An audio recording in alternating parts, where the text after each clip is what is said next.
50 বছর স্বাধীনতার 50 বছর ধরে যারা পুরো বাংলাদেশের রাস্তাই ঠিক করতে পারে নাই, তারা কত বড় দুর্নীতিবাজ চিন্তা করে না।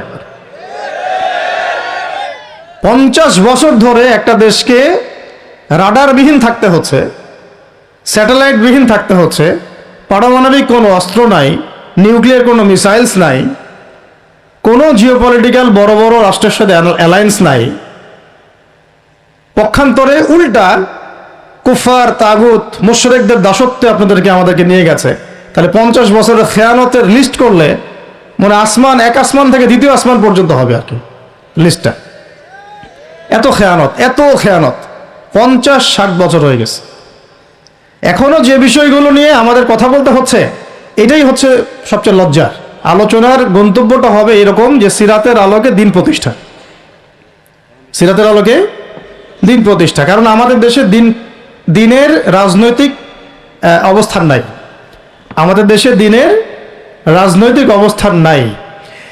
দিন কয়টা ক্ষেত্রে কায়েম করতে হবে, দিন সিরাতের আলোকে কায়েম করতে হলে কয়টা ক্ষেত্রে কায়েম করতে হবে সেটা আগে জেনে নেই। আচ্ছা, তার আগে একটা জিনিস আলোচনা করে নেই যে দিন কায়েম কি দুনিয়াবি কাজ না ইবাদত? এতটুকু তো বোঝেন, দিন কায়েম একটা ইবাদত। নামাজ, সওম, যাকাত, জিহাদ, তাবলীগ, দিন প্রতিষ্ঠা, যেটাকে আমরা আরবিতে বলি ইকামাতুদ দ্বীন, এটা কি? তাহলে একটা নিঃসন্দেহে ইবাদত। আমাদের নবীজি করেছেন, নবীজি নিজে করেছেন তো, সাহাবায়ে কেরাম এই যে 1400 বছর ধরে সলফে সালেহিন, আকাবের, আমাদের আসলাফরা করেছেন না? সবাই করেছেন। আচ্ছা, এখন এটা যদি ইবাদত হয়, ইবাদত কবুলের শর্ত কয়টা? একজন বলেন দেখি, ইবাদত কবুলের শর্ত কয়টা? 3টা, তাই তো? বেসিক শর্ত কয়টা? 3টা। একটা হচ্ছে ইবাদত হতে হবে এক আল্লাহর জন্য। কার জন্যে? তাহলে এই আল্লাহর জমিনে সিরাতের আলোকে দিন কায়েম করার লক্ষ্য উদ্দেশ্য থাকবে শুধু এক আল্লাহর সন্তুষ্টি অর্জন করা, শুধু এক আল্লাহকে রাজি খুশি করার জন্যে আমরা আল্লাহর জমিনে দিন কায়েমের চেষ্টা করব। খালাস, কথা ঠিক আছে? আচ্ছা, যদি এখানে উদ্দেশ্য থাকে না আমি আমার পদের জন্য চাচ্ছি, না আমি নেতৃত্বের জন্য চাচ্ছি, না আমি কোনো একটা ফেরকার আমির হওয়ার জন্য চাচ্ছি, অথবা আমি কোনো রাজনৈতিক পদের জন্য চাচ্ছি, তখন ইবাদতটা ইবাদত বলে গণ্য হবে না, বা ইবাদতটার নেকির জায়গায় গুনাহ হতে পারে, নেকির জায়গায় গুনাহ হতে পারে, কারণ সেটা আল্লাহ পাকের সন্তুষ্টির জন্য ছিল না। মানুষ আমাকে পপুলার মনে করে তাই আমি একটু গলা ফাটায় কথা বললাম, বিষয়টা এরকম না। কথা এখান থেকে আসবে না, কথা এখান থেকে আসবে, কথা এখান থেকে আসবে না, কথা আসবে কোথা থেকে? এখান থেকে। এখান থেকে এসে আরশে আজিমের মালিক পর্যন্ত পৌঁছাতে হবে, এই উদ্দেশ্যে আমার কথাগুলো হবে, কাজগুলো হবে। তাহলে দিন প্রতিষ্ঠার উদ্দেশ্য হবে এক আল্লাহর সন্তুষ্টি অর্জন করা, এটা প্রথম কথা। 2, রিজিক হালাল হতে হবে, সেটা তো আমরা জানি। রিজিক কি হতে হবে? হালাল হতে হবে, যেটা আমাদের 90%-এরই কম বেশি হারাম। কম বেশি কি 90%-এরই হারাম। দাড়ি টুপি পাগড়ি জুব্বা পরে আমরা যারা চলাফেরা করি, আমাদেরও বহু মানুষের রিজিক হারাম। অনেকেই সুদি কারবার করি, সুদি লেনদেন করি, অনেকেই মাপে কম দেই, অনেকে আবার আল্লাহর রাস্তায় সময় দিচ্ছি, বোনের সম্পত্তি দেই না। অনেকে দেখা যায় মাল সিন্ডিকেট করি, দাড়িওয়ালা লোক ফার্ম ঘাটে বসে ব্যবসা করছে, মাপে কম দিচ্ছে। দাড়িওয়ালা লোক যাত্রাবাড়িতে তার একটা গোডাউন আছে, সেখানে সে পণ্য মজুত করছে, সিন্ডিকেট করে দাম বাড়াচ্ছে। রিজিকটা কি হালাল হলো না হারাম হলো? তো রিজিক হালাল হওয়াটা এত কঠিন শর্ত, যেটা এই যুগে আসলে উতরে ওঠা খুব কঠিন। এই কারণে বহু কিছু হচ্ছে, আবেগ অনেক কিছু হচ্ছে, বড় বড় অনেক লেকচার আমরা দিচ্ছি ঠিকই, বাস্তবতা আসছে না। বাস্তবতা হচ্ছে যে আমরা সোশ্যাল, রাজনৈতিক, অর্থনৈতিক বিভিন্ন জায়গায় এখন পর্যন্ত ওই শক্তি অর্জন করতে পারি নাই যে শক্তি ওমর রাদিয়াল্লাহু আনহুর সময় আমাদের ছিল। এটা তো বাস্তবতা। কিন্তু মাঠে ময়দানে আমাদের কথা হচ্ছে মাশাআল্লাহ, অনেক বড় বড় কথা আমরা বলছি, অনেক সময় শোডাউন করে জনবল দিয়ে বা স্লোগান দিয়ে মনে করছি যে আমরা অনেক কিছু করে ফেলেছি, কিন্তু বাস্তবতাটা এমন না। বাস্তবতা অনেক অনেক অনেক বেশি খারাপ, যেটা আমরা চাই এই খারাপ অবস্থাটা দূর হোক, এই জন্য আলোচনাগুলো আসা উচিত। বাস্তবতা হচ্ছে আবেগ দিয়ে দিন প্রতিষ্ঠা হবে না। আবেগের দরকার আছে, তবে আবেগের উপরে বিবেককে স্থান দিতে হবে এবং খুব ডিপ্লোম্যাটিক হতে হবে, বাস্তবতা বুঝতে হবে, প্রজ্ঞা হিকমার সাথে আমাদেরকে আগাতে হবে। অনেক সময় মনে হচ্ছে আমাদের সংখ্যা অনেক, কোটি কোটি, 12 কোটি 14 কোটি। আসল যুদ্ধক্ষেত্রেই দেখা যাবে আসলে আমাদের সংখ্যা আসলেই কত। ঠিক আছে, তো মূল জায়গায় আসি। আবার আমি একটু ভিতরে চলে যাচ্ছি যে আমরা যদি একটা কাজকে ইবাদত মনে করি, সেই কাজটা ইবাদত হিসেবে গণ্য হওয়ার জন্যও 3টা শর্ত আমাকে পূরণ করতে হচ্ছে। আল্লাহ পাকের সন্তুষ্টির জন্যে, 2 হচ্ছে সেই কাজটা করতে গিয়ে, আমার ইবাদত করতে গিয়ে আমার রিজিকটা অবশ্যই হালাল হতে হবে। এই দুটোতেই আমরা আটকে গেছি। কিন্তু কারাগারে আমাদের ওলামায়ে কেরামগণ বসেছিলেন, তারা আলোচনা করছিলেন যে আমরা সবাই এক সেলে বসে আছি, আসলে কি সমস্যা, সবাই সমস্যা নিয়ে মোজাকারা করছেন আর কি। সমস্যাটা কি হলো? তো নাম বলতে চাচ্ছি না, আমাদের অনেক শ্রদ্ধেয় ওলামায়ে কেরাম তাদের অনেকেই বলেছিলেন যে মনে হয় ইখলাস ঠিক নাই, মনে হয় ইখলাস ঠিক নাই। হ্যাঁ, যদি ইখলাস ঠিক না থাকে কাজে বরকত আসবে না। ইখলাস কি? শুধু আল্লাহর জন্য করব, যাই করি শুধু আল্লাহর জন্য করব, মানুষকে দেখানোর জন্য না, জনপ্রিয়তা পাওয়ার জন্য না, মানুষের বাহবার জন্য না। এমনকি আমি যদি চাই বাংলাদেশে শরিয়া আইন কায়েম হোক, সেটা চাবো আল্লাহর জন্য, আমি ক্ষমতায় গিয়ে কায়েম করবো এই জন্য না। এটা আল্লাহ পাক XYZ যে কাউকে দিয়ে করাইতে পারেন। সেটা আমি হইতে পারি, আপনি হইতে পারেন, যে কেউ হতে পারে। কিন্তু আমি চাচ্ছি শরিয়া আইন বাস্তবায়িত হোক। যদি আমি এভাবে চিন্তা করি যে না, আমাকে যেতে হবেই, আমি সেই কাজ করব, আমারই ক্ষমতা দরকার, তাহলে এটা হবে দুনিয়ার জন্য কাজ করা, আমি আমার ক্ষমতার জন্য করছি। তো মূল বিষয়টা হচ্ছে সাহাবায়ে কেরাম রাদিয়াল্লাহু আনহুম আজমাইন তারা নিজেরা দায়িত্ব এড়িয়ে যেতেন, মানুষ জোর করে তাদেরকে দায়িত্ব দিতেন। এর ফলে কাজে বরকত হতো, ইখলাস ঠিক থাকতো। তারা দিনের বেলা ঘোড়সাওয়ার থাকতেন, রাতের বেলা দরবেশ থাকতেন। এই জন্যই দেখা যায় যে উমর রাদিয়াল্লাহু আনহু খেলাফতের সময় একটা বকরির বাচ্চাও না খেয়ে মারা যায় নাই। সুবহানাল্লাহ। আর একটু আগে তো আপনাদেরকে একটা এক্সাম্পল দিলাম যে আপনাদের 3 বারে রাস্তাঘাটের কি অবস্থা। তাহলে 50 বছর, স্বাধীনতার 50 বছর ধরে যারা পুরো বাংলাদেশের রাস্তাই ঠিক করতে পারে নাই, তারা কত বড় দুর্নীতিবাজ চিন্তা করে না। 50 বছর ধরে একটা দেশকে রাডারবিহীন থাকতে হচ্ছে, স্যাটেলাইটবিহীন থাকতে হচ্ছে, পারমাণবিক কোনো অস্ত্র নাই, নিউক্লিয়ার কোনো মিসাইলস নাই, কোনো জিওপলিটিক্যাল বড় বড় রাষ্ট্রের সাথে অ্যালায়েন্স নাই। পক্ষান্তরে উল্টা কুফার, তাগুত, মুশরিকদের দাসত্বে আপনাদেরকে আমাদেরকে নিয়ে গেছে। তাহলে 50 বছরের খেয়ানতের লিস্ট করলে মানে এক আসমান থেকে দ্বিতীয় আসমান পর্যন্ত হবে আর কি লিস্টটা। এত খেয়ানত 50-60 বছর হয়ে গেছে। এখনো যে বিষয়গুলো নিয়ে আমাদের কথা বলতে হচ্ছে, এটাই হচ্ছে সবচেয়ে লজ্জার। এই বিগত স্বাধীনতার 50 বছরে আমাদের এমন একটা জেনারেশন রেডিমেড পাওয়া উচিত ছিল, যাদের ঘরে ঘরে আলেম, ঘরে ঘরে হাফেজ। এখন ঘরে ঘরে খুঁজলেও, বোম মারলেও আলেম বের হয় না, ঘরে ঘরে খুঁজে ছান মারলে একটা করে হাফেজ বের হয় না, আলেম বের হয় না। ঘরে ঘরে ছান মারলে যে কোনো একটা টিকটকার ঠিকই বের হয়। এই বাস্তবতা আর আমাদের স্বপ্নের মধ্যে আসমান জমির পার্থক্য আছে। এগুলো হাসির কোনো বিষয় না, এটা হচ্ছে বাস্তবতা। মানে পুরা প্রাইমারি স্কুল থেকে শুরু করে প্রাইমারি স্কুলের শিক্ষক, প্রাইমারি স্কুলের টিচার এবং স্টুডেন্ট, হাই স্কুলের টিচার, অনার্সের স্টুডেন্ট, অনার্সের টিচার, মাস্টার্সের স্টুডেন্ট, মাস্টার্সের টিচার, তারপরে যে BBA MBA, তারপরে যে আপনার প্রাইভেট ইউনিভার্সিটি ইত্যাদি ইত্যাদি, ইভেন BCS সেক্টর, শিক্ষা কমিশন, MP মন্ত্রী, পার্লামেন্ট, সবগুলোকে যদি একটা জায়গায় আপনি বসান, সবাইকে 15-16 কোটি মানুষকে একটা জায়গায় বসান, দেখবেন যে এদের 90% কোরআন তেলাওয়াতি করতে পারে না। 50 বছর হয়ে গেছে স্বাধীনতা। তাহলে কাদেরকে নিয়ে আপনি হিন্দুস্তানকে মোকাবেলা করতে চাচ্ছেন? কাদেরকে নিয়ে আপনি যে রামবাম, প্রগতিশীল এবং এই ইসকনকে মোকাবেলা করতে যাচ্ছেন? কাদেরকে নিয়ে? আবেগ দিয়ে তো হবে না। আর তাদের ব্যাপারটা তো এতই স্ট্রং, তারা তো এমনভাবে তাদের মানে আগ্রাসন লালন করছে যে ওরা যদি পারত, এখন পুরো বাংলাদেশটাকে ওদের মানচিত্রভুক্ত করে ফেলত। ষড়যন্ত্র কিন্তু এই পর্যন্ত, মেজাজটা আমাদের দাসত্বের মধ্যে চলে আসছে। আমরা শত্রুর চোখে চোখ রেখে কথাই বলতে পারি না। শত্রুর চোখে চোখ রেখে কথা না বললে তো সে আমাকে দাম দিবে না। কই, সে তো চায়নার সাথে এসব ডিল করতে পারে না, সে তো ইভেন পাকিস্তানের সাথেও তো পারে না। পাকিস্তানে কি খুব মুসলিমদের ঐক্য আছে নাকি? না, নাই তো। ওর ইন্টারনাল অবস্থা তো আমাদের চেয়ে অনেক সময় খারাপ। কয়েকটা পারমাণবিক বোম আছে, এই কারণে তার দিকে তাকাতে পারে না। স্বাধীনতার 50 বছরে কয়টা মিসাইল তৈরি করলেন? একটাও তো তৈরি করার ফিকির করলেন না। তাহলে বিগত 50 বছরের ইতিহাস যদি আমরা ঘাটি, তাহলে দেখব যে যত রকমের মানব রচিত তন্ত্রমন্ত্র আছে, এই তথাকথিত গণতন্ত্রই বলেন, আর এই জাতীয়তাবাদের কথাই বলেন, আর এই তথাকথিত ধর্মনিরপেক্ষতাবাদ, আর এই কমিউনিজম যা আছে সব ফেল করেছে। পশ্চিমা সব মতবাদ এখানে এমনভাবে ফেল করেছে যেটা ইতিহাসে বিরল।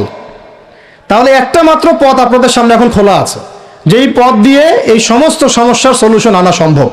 সেই পথটাই হচ্ছে ওই যে লেখা আছে, সিরার আলোকে উম্মার সংকট নিরসন করা। ওই সিরাতের আলোকে যদি উম্মার সংকট নিরসন করতে না পারি, আর কোনো রাস্তা আমাদের সামনে খোলা নাই।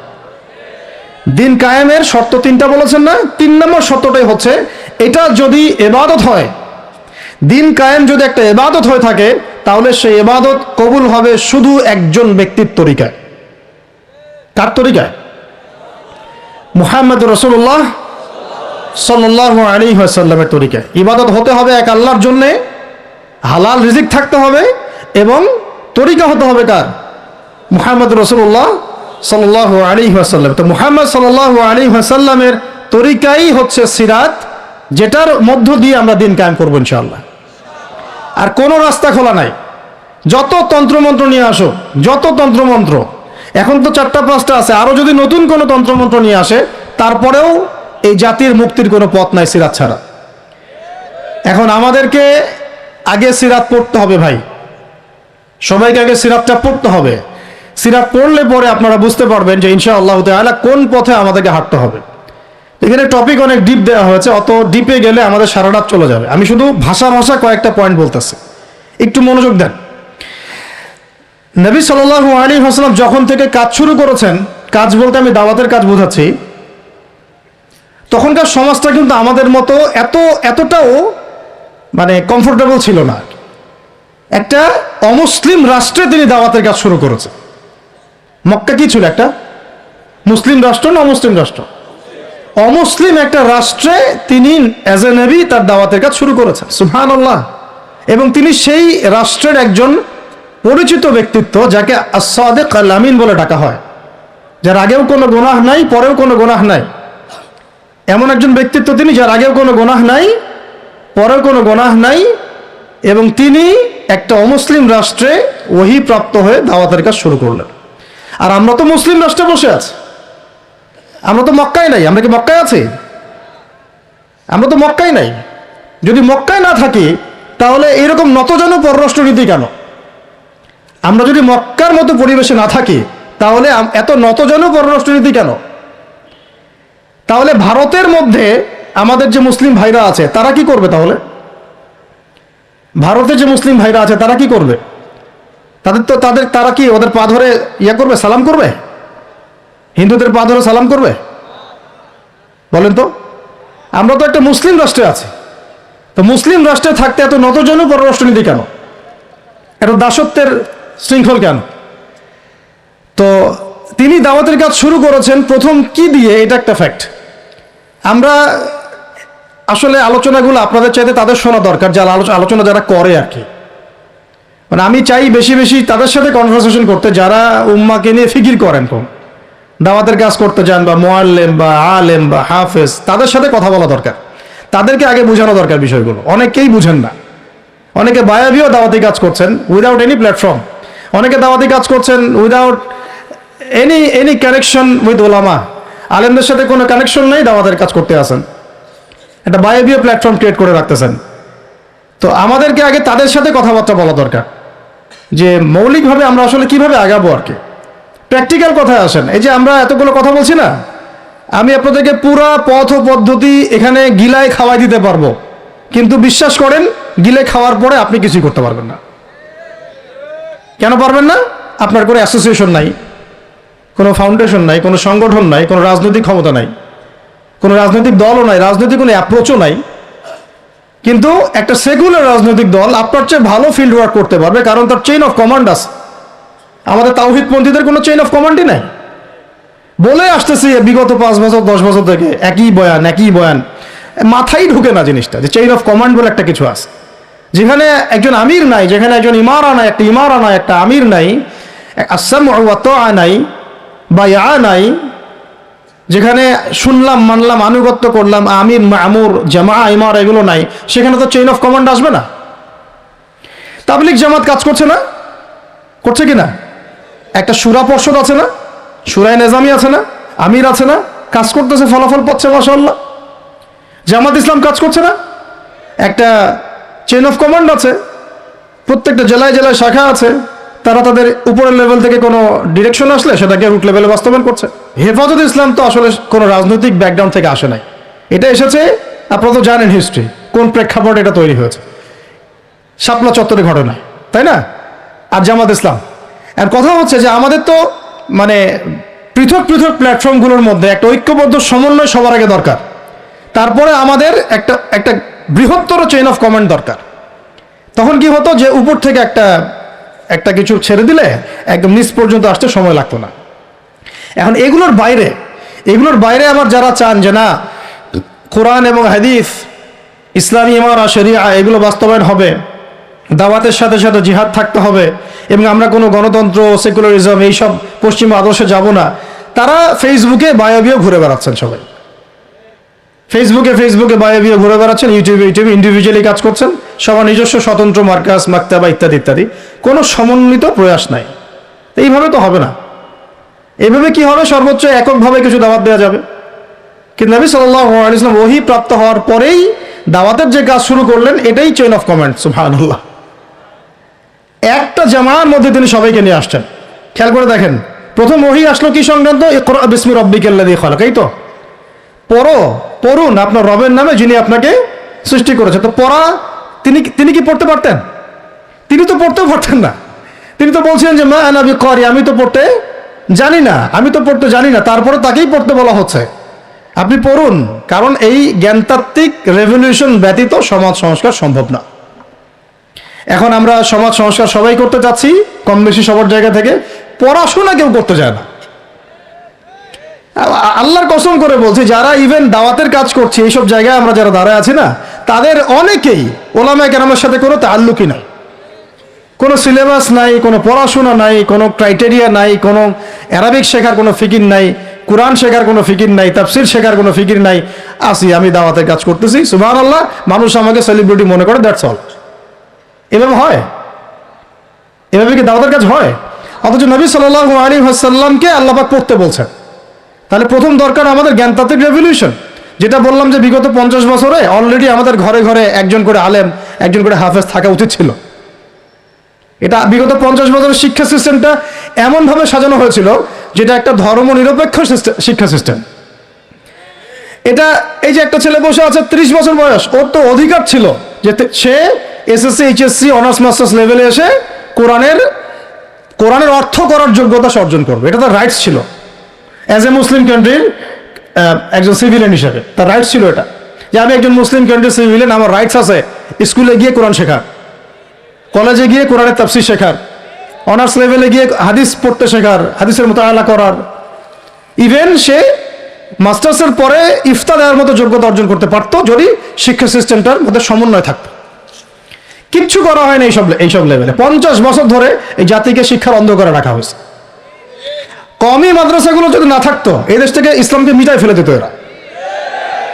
এটা বাস্তবতা। কথা হচ্ছে, একজন জেনারেল শিক্ষিত ছেলে যে এদেশের মুসলিম নাগরিক, তার রাইটস আছে প্রাইমারি স্কুলে সে কোরআন তেলাওয়াত করা শিখবে। শিখতে পারে নাই কেন? কেন পারে নাই? পিতা মাতাও তো মাশাআল্লাহ সুবহানাল্লাহ সেই কোয়ালিটির। ছেলে 10 বছরে কিছু শিখুক না শিখুক, বাংলা ইংরেজি অঙ্ক তাকে শিখতে হবে। কোরআন হাদিস এগুলো তো কোনো বিষয়, এগুলো কোনো বিষয় হলো? আপনাদের কাছে আল্লাহর কসম এগুলো দামি নাই। ওই একদিন দুদিন ওয়াজ মাহফিলে আইসা আবেগ দেখান। কোরআন হাদিসের প্রতি যদি মহব্বত থাকতো, ছেলেকে তো আলেম বানাইতেন আপনি, ছেলেকে তো আপনি একজন হাফেজ বানাইতেন কমপক্ষে। আপনি তো ছেলেকে এমনভাবে গড়ে তুলেছেন আপনার জানাজাই পড়তে পারবে না। সেদিন আমরা টাঙ্গাইলে একজনের জানাজা পড়তে গেছে, এক পরিচিত ভাইয়ের আম্মা মারা গিয়েছেন। তো ওই দিন গিয়ে একটা আক্কেল হলো, শিক্ষা হলো যে যদি আপনি ছেলে মেয়েকে যদি আলেম না বানিয়ে যান, ছেলেকে যদি আলেম না বানিয়ে যান, সঠিক জানাজাটাও মনে হয় ভাগ্যে জুটবে না।